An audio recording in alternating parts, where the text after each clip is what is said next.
아브라함의 아내 사라가 죽었습니다. 팔레스타인은 날씨가 더운 데다 지중해의 영향으로 습기마저 많아 시체가 이내 부패하기 때문에 그곳 사람들은 죽은 사람의 장사를 24시간 이내에 치르는 관습이 있었습니다. 아브라함 역시 죽은 아내 사라를 위해 서둘러 장사를 치러야만 했습니다.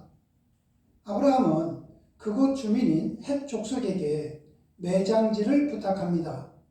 이에 헷 족속은 평소 그들이 존경하던 아브라함에게 필요한 묘실을 돈을 받지 않고 무상으로 주겠다고 했습니다. 그러나 아브라함은 자신이 원하는 막벨라 굴을 주인인 에브론에게 필요한 값을 치르고 매입하기를 원했습니다. 그자 땅 주인인 에브론 역시 아브라함에게 땅을 거저 주겠다고 이야기를 합니다. 그것도 한 번 그랬던 것이 아니라 또 한 번 하지만 아브라함은 끝내 거절을 하고 은 400세겔을 주고 그 땅을 구입하게 됩니다. 그렇다면 아브라함은 왜 땅 주인이 필요한 땅을 공짜로 주겠다고 3번씩이나 밝혔는데도 불구하고 굳이 돈을 주고 매입을 했겠습니까? 첫째, 그가 구입한 것은 바로 헤브론에 속해 있었기 때문입니다. 헤브론은 하나님께서 아브라함에게 주시겠다고 약속하신 가나안 땅의 주요 거점입니다. 그곳에서 아브라함은 하나님과 깊은 교제를 나누며 살았습니다.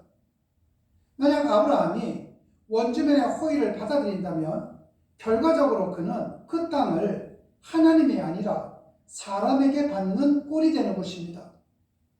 아브라함의 믿음은 그것을 용납할 수가 없었던 것입니다.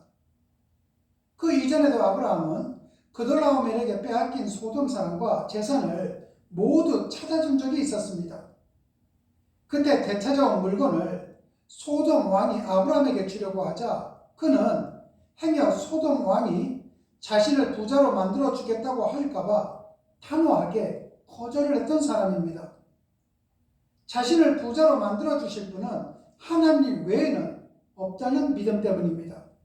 아브라함은 그런 사람이었습니다. 두 번째는 하나님의 말씀을 절대 신뢰했기 때문입니다.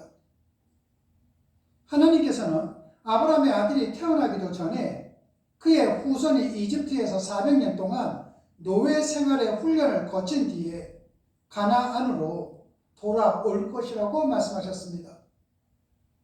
그 말씀을 철저하게 믿은 아브라함은 토지를 매입하여 자기 소유주로 만들고 그곳에 아내의 무덤을 만들므로 400년 만에 이집트에서 해방된 자신의 후손들이 가나안으로 되돌아올 근거를 미리 만들어 두었던 것입니다.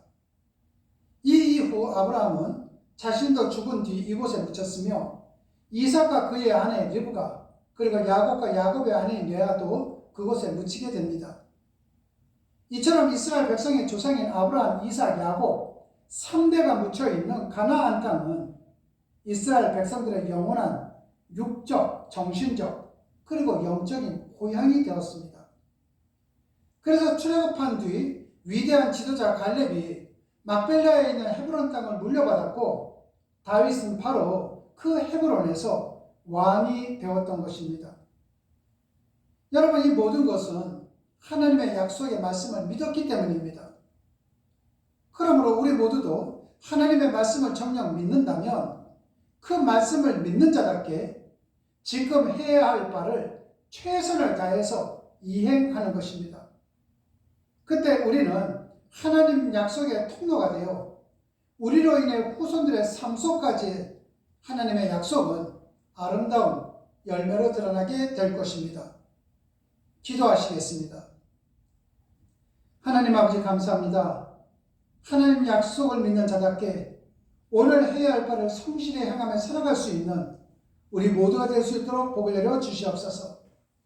그리하여 우리의 죽음이 살아있는 자들에게 문제만 남겨주는 것이 아니라 아름다운 열매를 남겨주는 하나님 약속의 통로가 될 수 있도록 복을 내려 주시옵소서.